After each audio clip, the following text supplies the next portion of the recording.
Olá, seja bem-vindo a mais um episódio da série Gigantes do Varejo.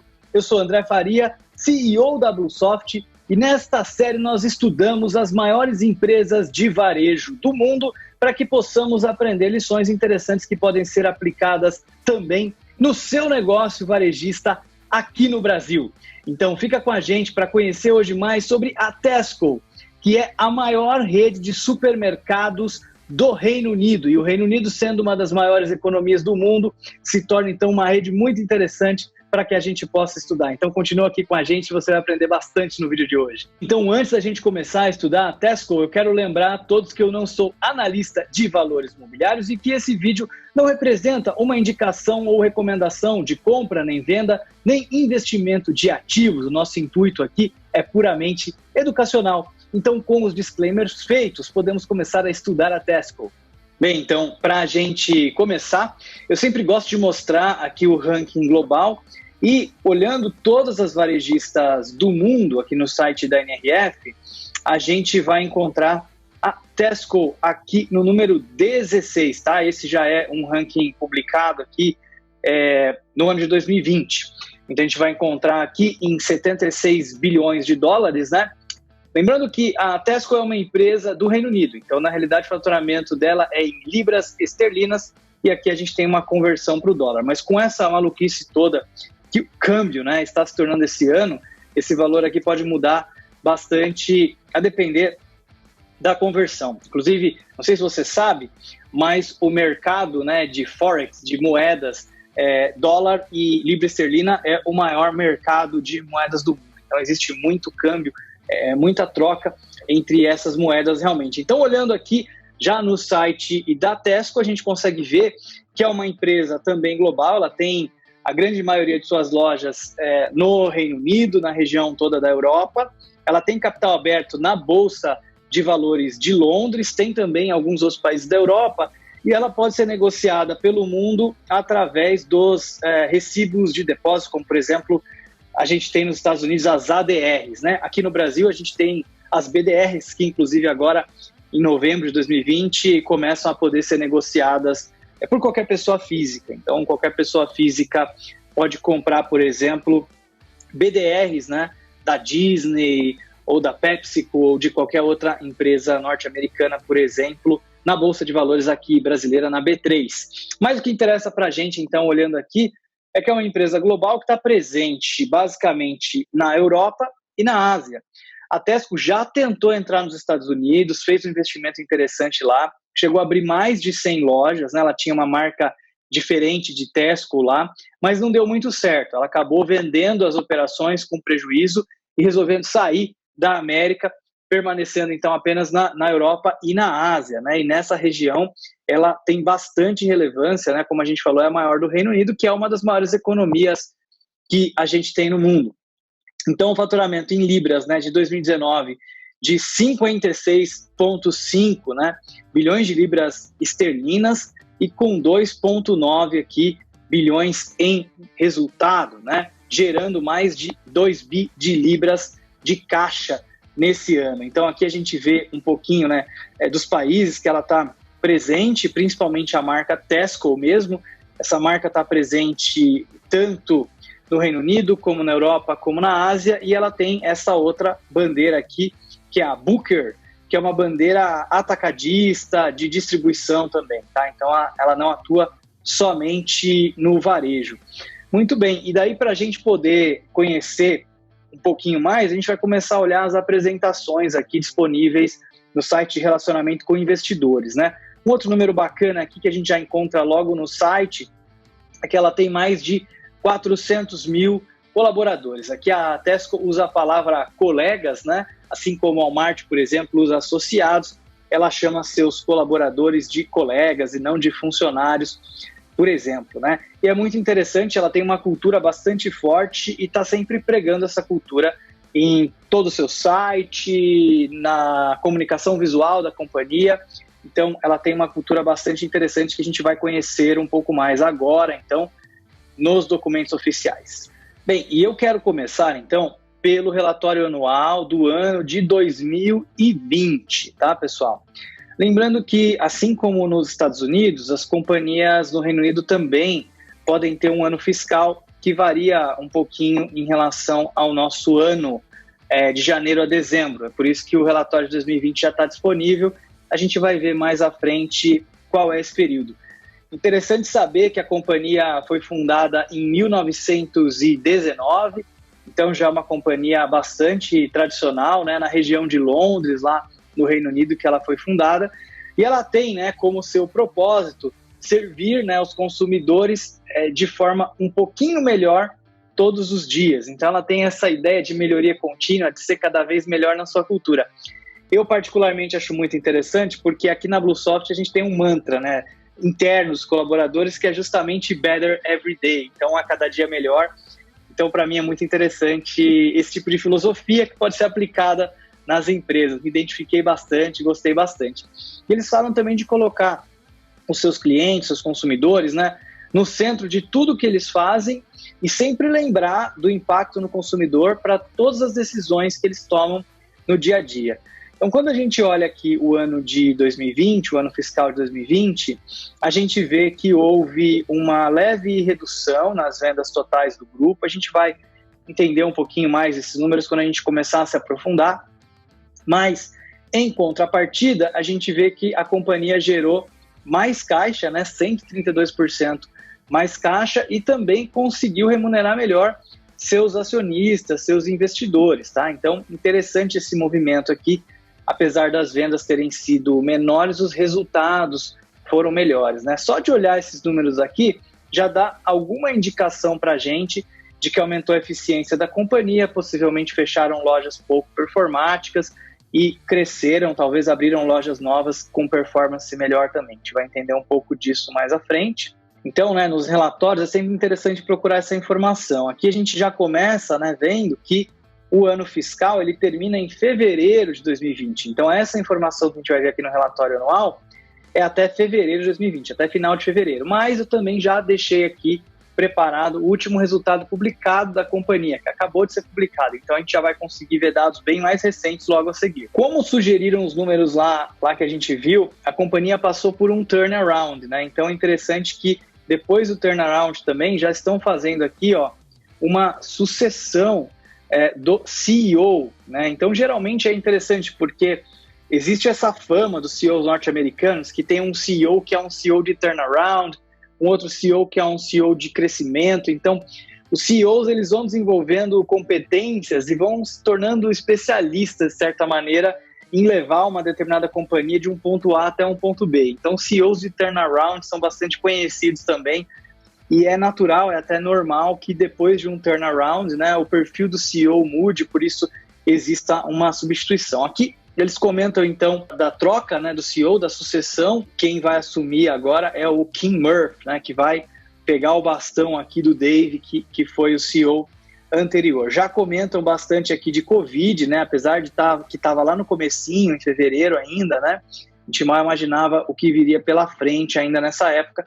Embora o relatório foi publicado aqui, ó, a carta foi escrita já em 7 de abril, né? Então, o mês de fevereiro é o período que a gente fecha os dados contábeis, mas até ocorrer todo esse fechamento, esse trabalho de consolidação e publicação do relatório, leva um tempinho a mais, tá? Mas então aqui eles estão destacando justamente, né, que saíram do turnaround para o momento de crescimento. E é por isso que a gente vê, então, essa melhora de resultados lá em cima, né? Então, isso já dá uma pista interessante para a gente. Então aqui, né, como é que eles entregaram esse turnaround, né? Caso alguém não saiba o que é turnaround, é justamente essa virada, né? Então, de uma empresa que não está entregando resultados, uma empresa que às vezes não está crescendo, que está passando por dificuldade, que pode até estar dando prejuízo, para uma empresa que passa a crescer, que passa a dar lucro, que passa a dar bons resultados, tá? E aqui eles estão resumindo para a gente, né, alguns KPIs interessantes. É interessante porque eles dividiram aqui em 4 blocos principais. Então, primeiro, olhando métricas importantes do ponto de vista de cliente. O que eles medem? O Net Promoter Score, que basicamente é uma nota que indica a satisfação do cliente com a empresa. Então, se os clientes deles recomendariam a empresa para seus amigos, para outras pessoas. Então, houve uma melhora significativa aqui, né, de 19 pontos. a percepção da marca melhorou, a percepção de qualidade melhorou, a percepção de valor melhorou também. Então, em todos os indicadores aqui houve melhora. Do ponto de vista de fornecedores, também houve uma melhora na satisfação. Do ponto de vista de colaboradores, eles conseguiram aqui, né, pontuação nos melhores lugares para se trabalhar, uma cultura inclusiva, engajamento no propósito da companhia. Então, muito interessante que aqui também, né, a gente vê uma melhoria. E, finalmente, para o acionista, que também está muito mais contente. A gente viu que os resultados também melhoraram. Então, eles focaram nessa operação de turnaround, nesses KPIs, entregar resultado, e conseguiram entregar resultado em todos eles. Como a gente falou, né, já tinha a dica lá em cima pelos números que provavelmente estavam fazendo algumas mudanças nos perfis de loja. Aqui a gente consegue comprovar isso. Então, eles contam aqui para a gente que estão testando um novo modelo, né, o modelo Express, então, que são lojas menores, né, de maior conveniência, que reduz o investimento de capital, né, então reduz o investimento em imóveis, gôndolas, equipamentos, máquinas, tudo isso, porque são lojas menores. Reduz também o custo de operação da loja, mas que pode trazer um crescimento interessante também, uma margem interessante, como a gente sabe, nas lojas mais convenientes, né? E aqui eles pretendem abrir 150 novas lojas nesse modelo Express nos próximos 3 anos. Além disso, estão com um foco bastante grande em centros de abastecimento na cidade para poder abastecer as vendas de e-commerce, as vendas online, né? Então, interessante ver esse movimento. Aqui no Brasil, a gente tem exemplos de algumas redes que abriram dark stores, por exemplo, dentro da cidade, né? Justamente para poder atender somente pedidos de e-commerce. As dark stores são lojas que têm gôndolas e tudo mais, mas que somente podem ser visitadas por colaboradores da empresa, e acaba sendo um CD de e-commerce, né? Então o consumidor não pode entrar nessa loja. A gente tem alguns exemplos aqui no Brasil também de empresas fazendo esse tipo de operação. Então, todo esse desafio de e-commerce, de a gente conseguir entregar em pouco tempo, fazer uma separação rápida, reduzir os custos de frete, fazem com que as empresas invistam nesse tipo de coisa. Como uma tendência que a gente vem vendo em quase todas as grandes redes, um programa de fidelidade, né, que dá algum tipo de recompensa, nesse caso aqui, 10% de desconto, né, em algumas compras aqui do mês. Então tem alguns recursos interessantes também para fidelizar o consumidor. Outro destaque interessante é a questão de meio ambiente, né? Então lidar com plástico, por exemplo, né? Então qual que é a estratégia deles, né?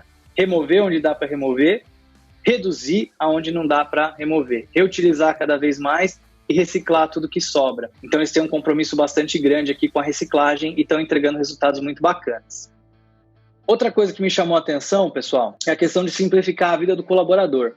Esse tipo de aplicação está se tornando bastante comum nos Estados Unidos, né? Na própria visita que eu fiz à NRF, última vez, eu vi bastante solução de tecnologia assim, que são aplicativos para os colaboradores conseguirem sozinhos trocar, por exemplo, os seus shifts, né? Trocar os seus turnos. Então alguém, por exemplo, tem um compromisso, não quer ir naquele dia, naquele horário, consegue ver se tem outra pessoa que prefere fazer aquele horário que ele não pode, e assim eles trocam, dá para criar vários tipos de regras dessa forma, e acaba trazendo, então, mais flexibilidade para os colaboradores do varejo e maior satisfação também dos colaboradores, né? Então, bem interessante esse tipo de solução também. E o Booker, né, que é a operação deles de atacado e distribuição, também fizeram uma série de investimentos em tecnologia, transformação digital, relançaram a plataforma online aqui, então também estão destacando esse tipo de coisa, né?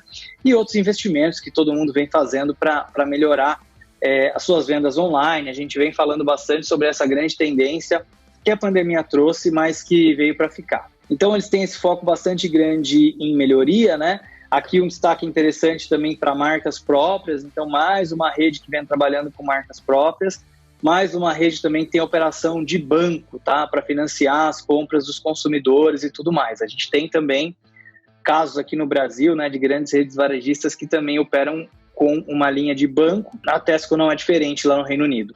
Bem, então aqui olhando já os resultados, a gente vê de fato que houve uma redução, e aqui dá para a gente ver que, apesar de ter acontecido um aumento lá no Reino Unido, teve uma redução na região da Europa Central, né? Na Ásia também houve uma melhora interessante, né? E no banco aqui também houve uma leve redução, tá? Combustível também, que é uma outra linha deles, também aumentou. bastante comum as grandes redes varejistas também trabalharem com combustível, utilizar os postos de combustível também para atrair fluxo para as lojas, né? Isso é algo também que a gente vem vendo e que está sendo bastante comum nessas grandes redes que a gente vê aí por todo o mundo. Bem, pessoal, então agora a gente já vai dar aqui uma olhada rápida no último documento mais recente, né? Foi publicado aqui em outubro já de 2020, então um documento recente, né? Vamos ver um pouquinho do que foi falado aqui. Então, a questão da quantidade de clientes leais à Tesco, então bem interessante, mais de 1 milhão de clientes, tá? A questão da capacidade para entregar online foi aqui dobrada a cada 5 semanas, né? Então, interessante também isso muito justamente pelos impactos da pandemia que fazem com que o mundo inteiro, né, todo o varejo venda mais online. Então, bem interessante. Contratação de colaboradores temporários também, justamente para atender esse aumento de demanda que teve. O impacto social também, né, de continuar fazendo doações para a comunidade. Então aqui a gente olhando um pouquinho já da performance, né, comparando com os mesmos períodos aqui do ano passado, a gente consegue ver que as vendas tiveram um aumento significativo, né, já olhando aqui agora efetivamente para esses últimos meses. A gente consegue ver também que o lucro, né, teve uma pequena reduzida aqui quando a gente fala de banco. Provavelmente, né, isso tem a ver com a questão da redução de juros, a questão da moeda, todas essas variações aqui que os bancos centrais pelo mundo vêm reduzindo suas taxas básicas, né? Isso com certeza impactou aí o negócio de banco também da Tesco, mas a gente vê que no geral o negócio está indo muito bem, gerou um pouquinho menos de caixa, né? Mas vai pagar mais dividendos ainda para os investidores. Lembrando que a companhia acabou de passar por um turnaround, então bem interessante, né? Ver que está conseguindo se estabelecer bem e continuar entregando aí bons resultados, né?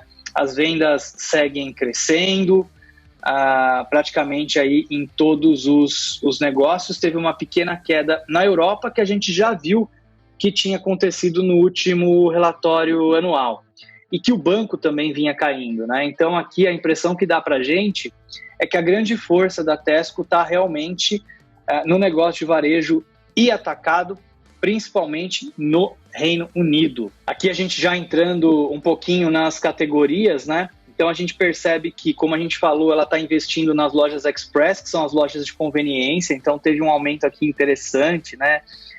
Representa 7,6% das lojas, as lojas grandes é 1,4%, e o canal online, né, teve um crescimento de 68,7%, então um crescimento bem interessante também. As vendas de alimentos aumentaram bastante, as vendas de roupas, né, caíram bastante, e combustível também. A gente sabe que o Reino Unido passou e vem passando, né, por alguns lockdowns também, por restrições muito severas por conta da Covid-19. Então, acho que aqui a gente consegue ver um pouco disso, né, as pessoas usando menos carro, menos combustível, trabalhando de casa, as pessoas comprando menos roupas e outros tipos de produtos, né, general merchandising, brinquedos, qualquer tipo de produto que não seja alimento ou produtos básicos, né, de limpeza para casa, tudo mais. Então, realmente, a gente percebe aí que o grande aumento está na alimentação e que o grande aumento está também no online e na conveniência, que acaba sendo mais perto da casa das pessoas. As pessoas podem frequentar as lojas andando e tudo mais. Aqui, um breve resumo, né, das principais despesas relacionadas aqui à Covid-19, né? Então, uma série de ações aí que a companhia fez, né, gerando aí um forecasting, uma previsão de 725 milhões de libras de investimento, né, para poder justamente lidar bem com a questão da Covid-19. Bem, então aqui fazendo um pequeno resumo, né, dos números que eles apresentaram para a gente vê que tem um crescimento bastante forte acontecendo. A companhia foi afetada e fez uma série de investimentos e medidas para lidar bem com a Covid-19. Ela mantém uma liquidez bastante forte, a gente vai ver mais esses ratios daqui a pouquinho. E as vendas vêm também progredindo na Ásia, né, na Polônia, então tem alguns países aí também que a companhia vem ganhando força. E continua investindo, né, no digital, na sua proposta de valor também para os consumidores, uma companhia que também está focada bastante na inovação. Bem, pessoal, então aqui eu procurei encontrar alguns indicadores que tivessem diretamente na moeda, né, principal da companhia, que é a Libra. Eu achei aqui no Wall Street Journal algumas informações, então tá aqui diretamente, ó, esse é o código de moeda da Libra. Mas eu também busquei trazer as informações aqui do Guru Focus, porque nós já vimos outras empresas, né, analisando por aqui. Então, acho que uma coisa vai complementar a outra. A diferença é que aqui eu estou usando a ADR, né, que é negociada na Bolsa Norte-Americana. Então, os valores estão convertidos para dólar, né? Como eu falei para vocês, pode ter algum nível de distorção por causa da moeda e tudo mais, mas acho que vai atender aqui o nosso propósito. Então, a gente consegue ver aqui, olhando para as ações da companhia dos últimos 3 anos, né, que ela começa aqui em 186 libras, agora está em 213, teve aquela queda natural aqui, ó, em fevereiro, por conta da Covid, todo mundo se assustou muito. Acho que isso acontece praticamente em todas as ações, praticamente em todas mesmo, mas naturalmente esse é um tipo de papel que sofre menos porque supermercados acabaram sendo menos impactados do que outros negócios, né? E a companhia vem recuperando aqui, está em 214, 213 agora, pensar que no começo do ano estava 255 aqui, né? Então, acho que o mercado está, de certa maneira, podemos entender aqui, está vendo com bons olhos esse turnaround que aconteceu na companhia, mas o grande crescimento aí pode estar ainda reservado para os próximos anos. Aqui a gente consegue ver algumas informações interessantes também, que acho que vale a pena, como, por exemplo, a receita por colaborador e o lucro por colaborador, né? Então, uma receita por colaborador de 157 mil libras esterlinas e um lucro por colaborador de 2.273 mil libras. A gente consegue ver aqui também a questão da liquidez. Eu gosto desses indicadores. O primeiro deles, basicamente, a gente está analisando se o ativo circulante, que então é aquele ativo de curto prazo, que envolve dinheiro, contas a receber dentro do exercício, se ele cobre as dívidas de curto prazo. Então, quer dizer, o ativo de curto prazo cobre 72% das dívidas de curto prazo. Tá? Isso que a gente consegue ver aqui.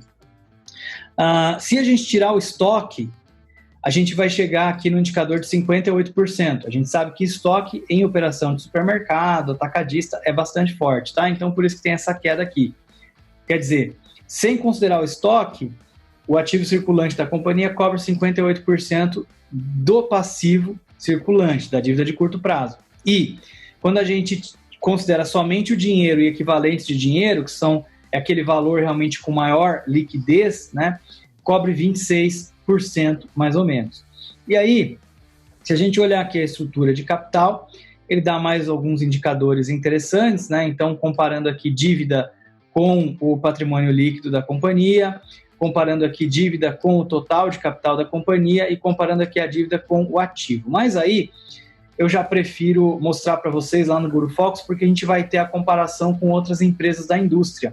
Às vezes, olhando isoladamente assim, a gente fica na dúvida, né? Será que isso é bom? Será que isso é ruim? Então, por isso que eu gosto bastante de olhar por lá. Então, a gente vai voltar nesse tema aqui.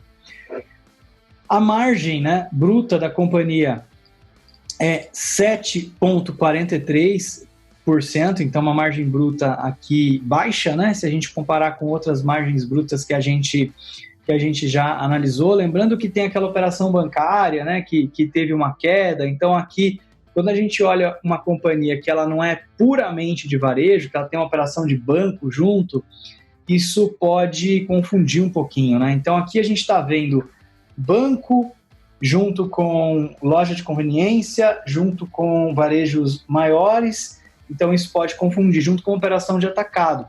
Mas, considerando outras empresas que a gente vem estudando, tá? Essa margem está bastante baixa aqui, eu acredito que tem alguns efeitos dessa mistura de negócios, tá? Margem operacional 4,48 e, finalmente, aqui a margem líquida 1,44. A gente tem encontrado a grande maioria das empresas de capital aberto varejistas com uma margem de 2%, 3%, até 4%. Então, essa margem aqui está realmente bastante baixa, né? acho que efeitos daquele turnaround que tinha acabado de acontecer. Acredito que a tendência é a gente ver esses números, esses indicadores todos melhorando daqui para frente, de agora em diante. Quando a gente olha as informações lá no Guru Focus, eu acho interessante, como vinha comentando com vocês, justamente porque a gente pode ver aqui, ó, duas coisas interessantes, né? Então, primeiro, como é que é a comparação da empresa com ela mesma, e depois como é que é a comparação da empresa com o resto da indústria, tá? Então, quando a gente olha aqui, por exemplo, o indicador de dinheiro em relação à dívida, né, de 0,25%, a gente vê que ele está abaixo de 60% da indústria. Então, está um amarelinho aqui, quer dizer, isso não está terrível, mas também não está entre as melhores. E, aparentemente, aqui, a companhia já teve menos endividada do que está agora, é isso que está mostrando para a gente aqui, tá?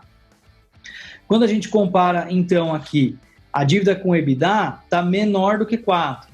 Então, assim, regra geral, quando é maior do que 4, significa que é ruim, tá? Mas agora a gente está vendo que ela já não está com o menor valor da sua história. Então, muito provavelmente porque a gente viu, né? O EBITDA vem melhorando também, tá? Então, precisa aqui 4 EBITDAs, 4 anos, né, de EBITDA para a gente poder pagar as dívidas, mais ou menos isso que esse indicador aqui está dizendo para a gente, né? A margem realmente está melhor do que o histórico, né? Então, aqui, ó, a gente vê que, considerando aqui os últimos 10 anos, essa margem já foi até negativa, então a companhia já deu prejuízo, e a maior margem que ela teve até agora, né, foi de 4,39, isso considerando os últimos 10 anos.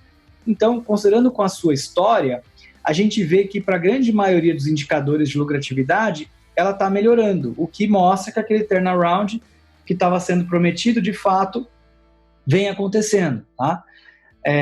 Então, mais ou menos isso que eu queria mostrar para vocês aqui em termos de indicadores. Acho que, aparentemente, esse turnaround que acabou de acontecer é muito cedo ainda, né, para a gente julgar se ele vai se sustentar ou não, mas tudo indica que sim, né? A Tesco é um gigante aí do varejo, uma empresa muito forte no Reino Unido, que está em expansão na Ásia, está em expansão na Europa, está apostando bastante em transformação digital, está apostando bastante nesse modelo de conveniência, nesse modelo express, e tem tudo para continuar crescendo e sendo aí uma grande referência do varejo no mundo.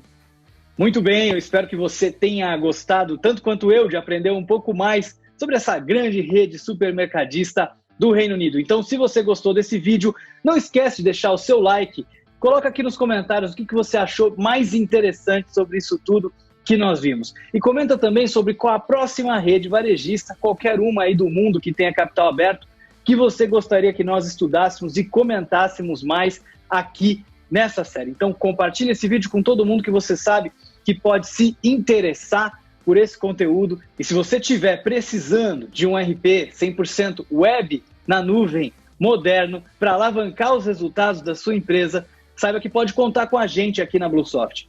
A nossa equipe comercial está sempre à sua disposição, ansiosa para poder mostrar um pouco da nossa tecnologia para você e para a sua equipe. Então fica à vontade para entrar em contato com a gente. Vai ser um prazer conhecer você e a sua equipe e poder demonstrar o que a nossa tecnologia pode fazer pela sua empresa. Um grande abraço e até o próximo episódio.